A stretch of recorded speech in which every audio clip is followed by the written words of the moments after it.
Hey guys, it's Bebe. Welcome back to my channel. So today we are going to talk all about EDC Orlando, a favorite festival for so many people. Such an awesome event. I've had so much fun in years past and it's coming up very quickly. So it is almost November, which is very scary. But this is a staple event. It's like a miniature EDC Las Vegas. It's a blast and I'm super excited to sit down and talk to you guys just about everything that you should know before you go. I have been more than once. I've learned things as I've went, so I am happy to share that knowledge with you all. Also, in case you're new here, I am an INSOMNIAC events affiliate, so I am selling tickets to this festival via the link in the description box. I do earn a bit of commission off of that, just as a heads up, but it helps support me and my channel. So if you do buy tickets through me, thank you very much. I appreciate it. And without further ado, let's just get started. First, I just wanted to drop the lineup in this video, but I am gonna do a separate lineup review coming soon. I still have to look over it and break it down for you guys, but it will be coming. And here's just a little first glance for you all. The genres are always very diverse. There's always a lot going on. There's something for everyone, and they always have like a mix of really good major artists as well as some really good up and coming ones. So yeah, just if you haven't seen the lineup already, there you go. Let's talk about weather. The big thing with EDC Orlando is that you have to prepare for any and all types of weather, and I'm not just talking like hot or cold. I'm also talking like pouring rain and beating down hot sunshine. I've had very hot days at EDCO. I've had very chilly days and like overcast days. I've had pouring rain at EDC Orlando, like ponchos, like doubled up on ponchos and everything in between. So it's really a hit or miss. It's Florida, so it's very unpredictable.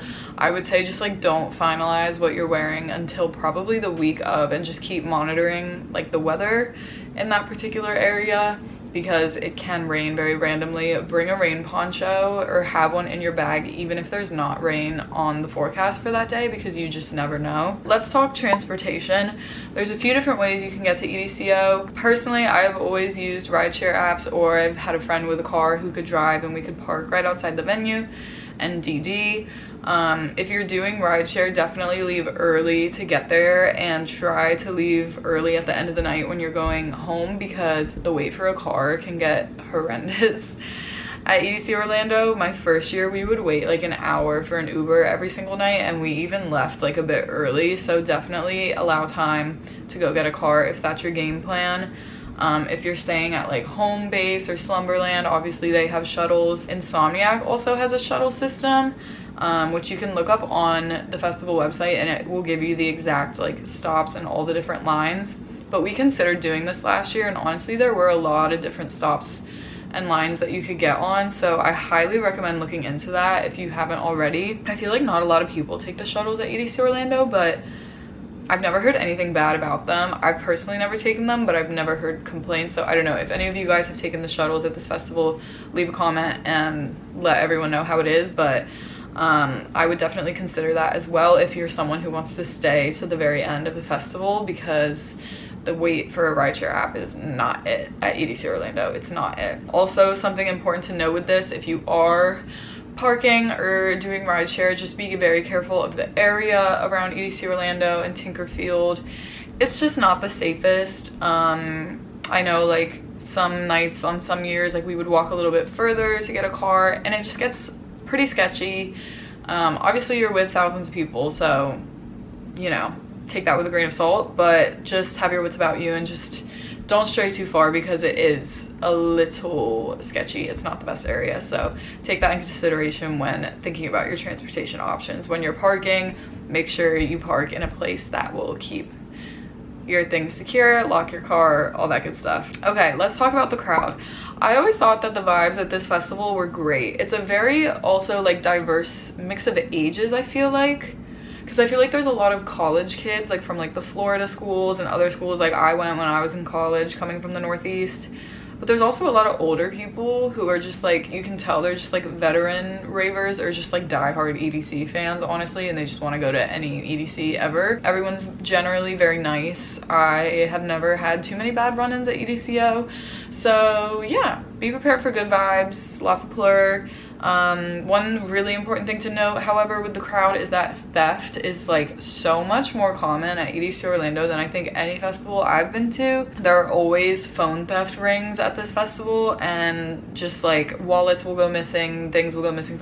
Just like make sure you're constantly checking for your belongings to make sure you have your phone, your wallet, all that good stuff. If you have not invested in a lunchbox product, it doesn't even have to be the hydration pack, even the sling pack or the snack pack, cannot recommend it enough because of the secure phone pocket. I never worry about my shit at festivals anymore. It's literally the best product ever for raving, and like as a veteran festival goer, I will never go to a festival without it. If you want to get the hydration packs, shameless plug, you can use code Bebe and it's $10 off of orders of $99 or more, so you can get 10% off the pack basically. So I highly recommend. You still have time to order, and it just gives you so much peace of mind. But just for any of your friends who maybe don't have a lunchbox, don't have any type of like anti-theft product, whatever, make sure you're constantly checking for your phone. Don't keep your phone in your pocket, don't keep your wallet in your pocket, just keep everything close. As far as vendors go, it's pretty much the same as every other Insomniac event. EDCO does have beatbox, which is great. More bang for your buck as far as alcohol goes. The lines at bars, however, and at the water refill stations honestly can get really long as the night goes on, so I highly recommend filling your water as soon as you get in to Tinkerfield, because that'll get rid of that problem. But as far as bars go, the lines can get a little long, but there's a bunch of them all around the festival, so don't lose hope. And they have a lot of food options as well. Last year they had island noodles, which was nice, but there's like a whole little food area like kind of in the middle-ish by the Ferris wheel, if I remember correctly, and there's a ton of options. There's also more food as you go down. Lots of food vendors, lots of bars. You'll be set. For security, I feel like at this festival it can go both ways. I've seen it both very, very lax, and I've also seen it very, very thorough. So it's kind of a coin toss. But the lines are not long. If you get there earlier in the day, you'll be able to get through literally without a line. So that's like one of the biggest tips I think I have for EDC Orlando, and for just festivals in general. Just try and get there early. Like, you don't have to start like heavily partying right away by getting there early. You can go in, like chill, get some food, sit down to watch some sets, like, but definitely for security, like there's no line in the beginning of the day, so take that into consideration. For production and layout, this is honestly just a miniature EDC Las Vegas. Like I said, it's much, much smaller than the actual EDC, which is cool because you get to move between all the stages like really easily. So if you like multiple artists, multiple genres, it's so easy. You don't have to like fucking hike Las Vegas Motor Speedway to go from one stage to the other. The production level is still really high for a smaller festival. They also still have like the carnival rides, performers, all that good stuff. Last year they even carried over the drone show from EDC Vegas, which was cool. Still like top tier production, huge stages, lasers, all that good stuff. It's a really good time. There's a bunch of different stages, so definitely explore. And it really is just like a mini EDC. You know, last year in 2021, obviously EDC Vegas was in October, and I also did Orlando, so it was literally like 3 weeks apart, honestly.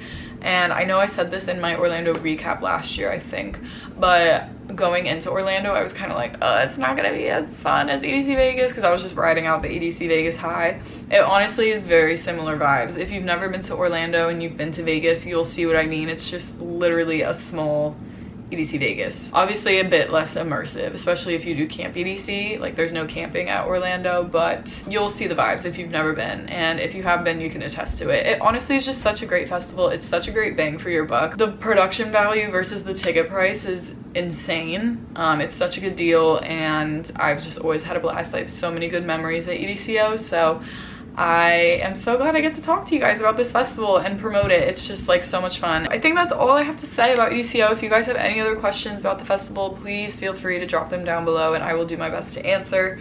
And yeah, I will see you guys in my next video. Peace.